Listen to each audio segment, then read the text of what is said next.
श्री शिवाय नमस्तुभ्यम, हर हर महादेव। छत्तीसगढ़ राज्य के भिलाई में गुरुजी पंडित प्रदीप मिश्रा जी के द्वारा श्री श्रावण शिव महापुराण कथा शुरू हो गई है और आज 30 जुलाई 6वें दिन की कथा पूर्ण हो चुकी है। यह 7 दिवसीय शिव महापुराण कथा है जो कि 25 से 31 जुलाई 2024 तक आस्था और यूट्यूब के माध्यम से दोपहर के 1 बजे से 4 बजे तक देखी जा सकती है।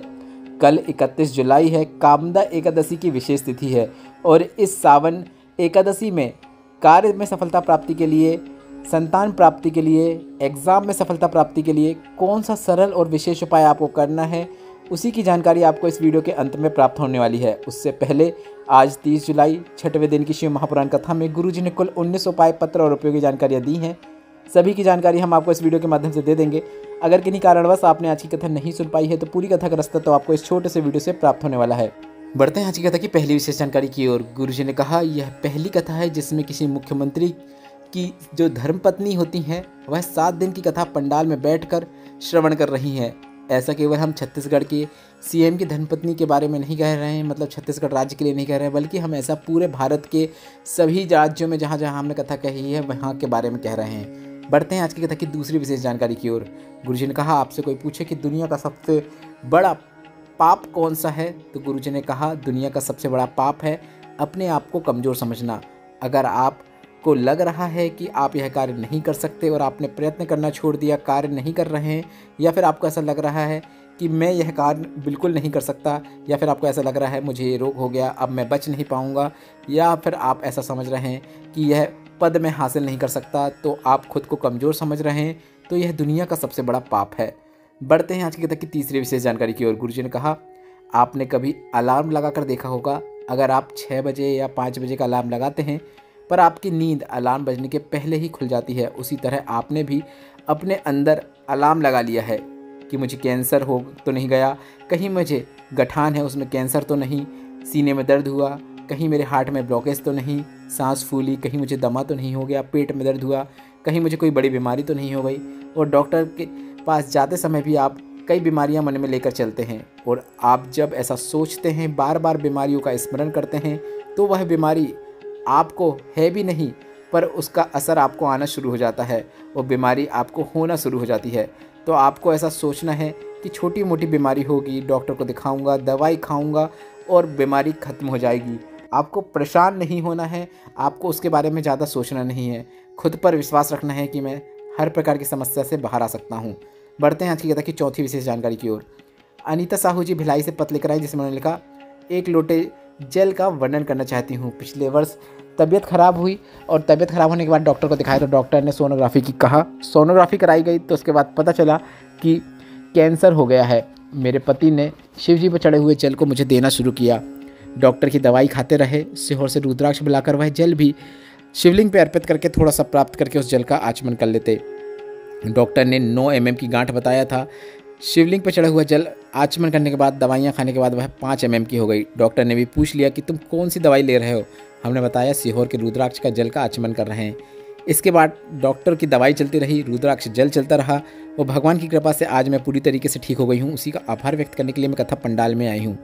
बढ़ते हैं आज की कथा की 5वीं विशेष जानकारी की ओर। गुरुजी ने कहा, शिव को पाने की ललकता आपके अंदर होना चाहिए। इतना बल आप उत्पन्न करो कि शिव जी स्वयं आकर आपको दर्शन देकर जाएं। बढ़ते हैं आज की कथा की 6वीं विशेष जानकारी की ओर। राजकुमारी जी दुर्ग से पत्र लेकर आए जिसमें उन्होंने लिखा, एक लोटा जल और पशुपतिनाथ व्रत का क्या वर्णन करूं। मेरी भतीजी की शादी के 17 वर्ष हो गए थे, संतान सुख नहीं था, टेस्ट ट्यूब भी कराया पर संतान सुख नहीं हुआ।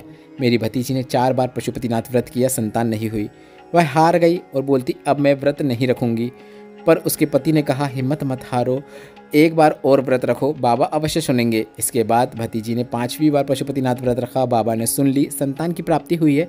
उसी का आभार व्यक्त करने के लिए हम कथा पंडाल में आए हैं। बढ़ते हैं आज की कथा की 7वीं विशेष जानकारी की ओर। गुरुजी ने कहा, कल एक बेटी ने पत्र के माध्यम से हमसे पूछा कि हम जिस गाँव में रहते हैं वहाँ पर जो साथ वाले लोग हैं उन्होंने मंदिर जाना बंद कर दिया है और वे दूसरी जगह जाने लगे हैं। रविवार के दिन वह कहीं और जाना शुरू कर दिए हैं। गांव में बहुत कम ही लोग हैं जो मंदिर जाते हैं। आपकी कथा सुनकर हमने सीमेंट और कंक्रीट का शिवलिंग बनाकर पूजन करना शुरू कर दिया है। पेड़ के नीचे कलर करके उस शिवलिंग को रख दिया है। आपकी कथा तेज आवाज़ में चला देते हैं। ऐसा करने के कुछ दिन बाद लोग कथा सुने और उनका मन शिव जी की पूजन में हुआ और अब वहाँ पर अधिक मात्रा में लोग आने लगे हैं, पूजन करने लगे हैं। तो आपसे पूछना चाहते हैं कि उस कंक्रीट के शिवलिंग का पूजन से हमें फल मिलेगा या नहीं?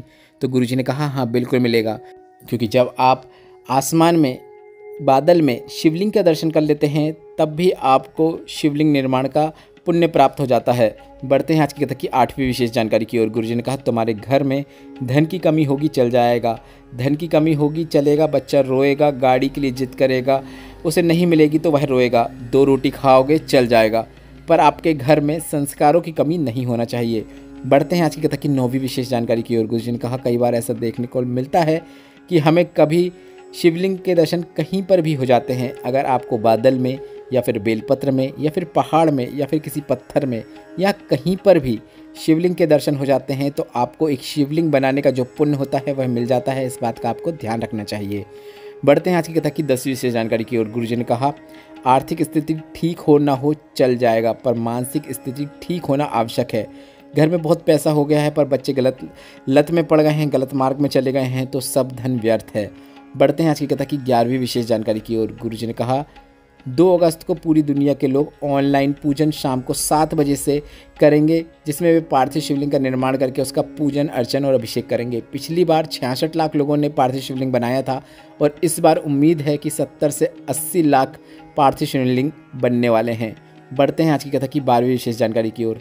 नेहा जी पत्र लेकर आई जिसमें लिखा मेरे पति की आयु 32 वर्ष है, उन्हें एकदम सीने में दर्द हुआ, हम सब घबरा गए, डॉक्टर के पास लेके गए तो डॉक्टर ने बताया कि इनको 3 अटैक एक साथ आ गए हैं, इनका इलाज तुरंत करना पड़ेगा जिसमें 4 से 5 लाख का खर्चा आएगा। हमने डॉक्टर से आधे घंटे का समय लिया और कहा कि आप ऑपरेशन की तैयारी कीजिए, हम अभी आते हैं। हमने जितने भी जेवर थे सब गिरवी रख दिए, पैसे लेकर आ गए और जब हॉस्पिटल में आए तब हमें कान में भनक लगी कि सभी कह रहे हैं कि पति की धड़कन नहीं है, धड़कन बंद हो गई है, बीपी भी नहीं दिख रहा। मैं घबरा गई कि बाबा ऐसे कैसे हो सकता है, मैं 27 वर्ष की आयु में विधवा कैसे हो सकती हूँ। मैंने तुरंत हॉस्पिटल के नीचे शिवलिंग का जो मंदिर था, शिव जी के मंदिर में जल चढ़ाकर वह जल प्राप्त करके बेलपत्र प्राप्त करके उनके पास बेलपत्र रख दिया, उनके होंठों पे जल लगा दिया। डॉक्टर ने फिर से चेकअप करना शुरू किया, उनके हार्ट में 6 से 7 बार शॉक दिया गया। इसके बाद उनकी धड़कन आ गई और बीपी भी आ गया, उन्हें आईसीयू में रखा गया। इसके बाद जांच हुई तो पता चला कि उनकी किडनी ने भी कार्य करना बंद कर दिया है।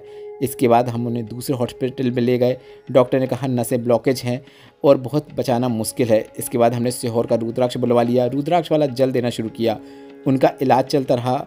समय निकला, डॉक्टर से जांच कराई तो डॉक्टर ने कहा अब इनकी किडनी ने भी कार्य करना शुरू कर दिया है, ब्लॉकेज भी खुल गए हैं। उसी का आभार व्यक्त करने के लिए हम कथा पंडाल में आए हैं। बढ़ते हैं आज की कथा की 13वीं विशेष जानकारी की ओर। गुरुजी ने कहा सब्जी में साला मसाला डाल दो, सब्जी में ग्रेवी डाल दो, पर अगर आप सब्जी में नमक नहीं डालोगे तो आपको सब्जी का स्वाद आएगा क्या? नहीं आएगा। जिस तरह सब्जी में नमक ना डालो तो स्वाद नहीं आता, उसी तरह पशुपतिनाथ व्रत कर रहे हो, रोज मंदिर जा रहे हो, शिवलिंग पर जल चढ़ा रहे हो, मंत्र जाप कर रहे हो, पर आपका मन शिव जी पर लगा हुआ नहीं है तो आपका सब करना व्यर्थ है। आपका शिव के प्रति मन लगा होना चाहिए, तभी आपको आपकी पूजन और मंत्र जाप का फल प्राप्त होता है। बढ़ते हैं आज की कथा की 14वीं विशेष जानकारी की ओर। पूनम उपाध्याय जी भिलाई से पत्र लेकर आए जिसमें उन्होंने लिखा मेरी बेटी ने नीट की परीक्षा दी। हम लोग जानते थे नीट की परीक्षा कितनी कठिन होती है, निकालना बहुत कठिन होता है। हमने परीक्षा के पहले कुबेरेश्वर धाम गए, रुद्राक्ष लेकर आ गए, बेटी ने भी शिवालय जाना शुरू किया और अपनी मेहनत को 4 गुना अधिक कर लिया। और आपने पिछली बार जो पार्थिव शिवलिंग का पूजन निर्माण और अभिषेक करवाया था वह हमने किया था, जिसमें आपने कहा था कि पूजन के बाद एक बेलपत्र को उठाकर अपनी कामना कर लेना चाहिए।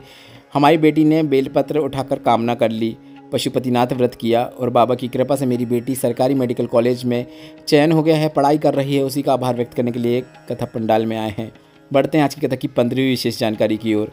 सरिता डागा जी राजनांदगांव से पत्र लेकर आई जिसमें लिखा मेरी बेटी और बहू दोनों सीए की पढ़ाई कर रही थी पर उनका एग्ज़ाम पास नहीं हो पा रहा था। बेटी और बहू ने मेहनत को 4 गुना कर दिया, मंदिर जाना शुरू किया और आखिरी में एक बेलपत्र में शहद लगाते हुए उस बेलपत्र को शिवलिंग पर चिपकाते हुए चले गए। मेरी बेटी और मेरी बहू दोनों सीए बन गई हैं। उसी का आभार व्यक्त करने के लिए हम कथा पंडाल में आए हैं। बढ़ते हैं आज की कथा की 16वीं विशेष जानकारी की ओर। राम रूप राय जी पत्र लेकर आए जिसमें लिखा कक्षा 10 का एग्ज़ाम था, मैंने दिया पर मैं फेल हो गया। फिर विचार किया कभी पढ़ाई नहीं करूँगा और परिवार वालों ने भी मेरी अनुमति पे सहमति दिखा दी। तभी आपकी कथा सुनते सुनते एग्ज़ाम देने की सोचा, 4 गुना अधिक मेहनत की, बाबा की कृपा से मैं मंदिर जाने लगा और अब मैं एग्ज़ाम पास हो गया हूँ। उसी का आभार व्यक्त करने के लिए मैं कथा पंडाल में आया हूँ। बढ़ते हैं 7वीं विशेष जानकारी की ओर। गुरुजी ने आज कथा में कहा कि 72 वर्षों के बाद ऐसा दुर्लभ सावन आया है जिसमें सावन की शुरुआत और अंत सावन सोमवार से हो रहा है। तो आप सभी से गुरुजी ने एक निवेदन किया है कि आप सभी को बेलपत्र के वृक्ष के नीचे जाकर 10 मिनट या 5 मिनट के लिए ही सही पर वहाँ पर बैठकर श्री शिवाय नमस्तुभ्यम या फिर नमः शिवाय या फिर ओम नमः शिवाय मंत्र का उच्चारण अवश्य करना चाहिए। बढ़ते हैं 18वीं विशेष जानकारी की ओर। इसी शिव महापुराण कथा में गुरुजी ने एक विशेष उपाय बताया है जिसे आपको कल करना है, मतलब 31 जुलाई को करना है। कितनी ही बड़ी बीमारी हो गई हो, कितना ही बड़ा रोग हो गया हो, डॉक्टर से इलाज कराना है, दवाइयाँ खाना है, सब करना है, पर आपको भोलेनाथ पर विश्वास रखते हुए एक सरल और आसान उपाय भी करना है। आपको शिवलिंग में जो माता अशोक सुंदरी का स्थान होता है वहाँ पर अपना हाथ रखते हुए श्री शिवाय नमस्तुभ्यम या फिर नमः शिवाय या फिर ओम नमः शिवाय बोलना है।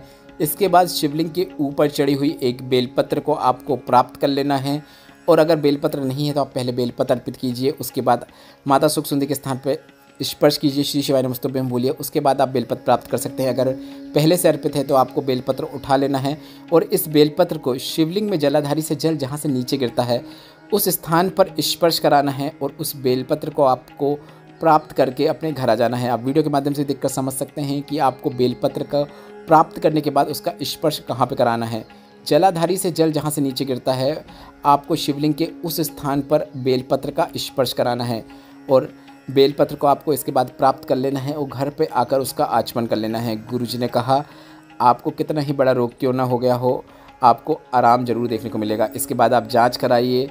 आपको सावन में, इस दुर्लभ सावन में यह विशेष उपाय अवश्य करना है। बढ़ते हैं 19वीं और अंतिम जानकारी की ओर। गुरुजी ने अपनी पिछली कथाओं में एक विशेष उपाय की जानकारी दी थी जिसे सभी को 31 जुलाई सावन एकादशी में अवश्य करना है। आपको हरिओम जल शिवलिंग पे अर्पित करना है। संतान प्राप्ति के लिए, रोग मुक्ति के लिए, एग्ज़ाम में सफलता प्राप्ति के लिए या फिर किसी उद्देश्य को मन में रखते हुए भी आप यह जल अर्पित करेंगे तो वह उद्देश्य निश्चित पूर्ण होता है। उपाय काफ़ी सरल और आसान है। उपाय कैसे करना है आप यह समझिए। हरिओम जल शिवलिंग पर अर्पित करने से पहले सबसे पहले गुरुजी ने एक बेलपत्र को शिवलिंग में माता अशोक सुंदरी के स्थान पर अर्पित करने को कहा है। बेलपत्र को आपको माता अशोक सुंदरी के स्थान पर इस प्रकार से अर्पित करना है कि बेलपत्र की जो डंडी होती है वह शिवलिंग की ओर हो, मतलब बीच वाली पत्ती जलाधारी की ओर होना चाहिए।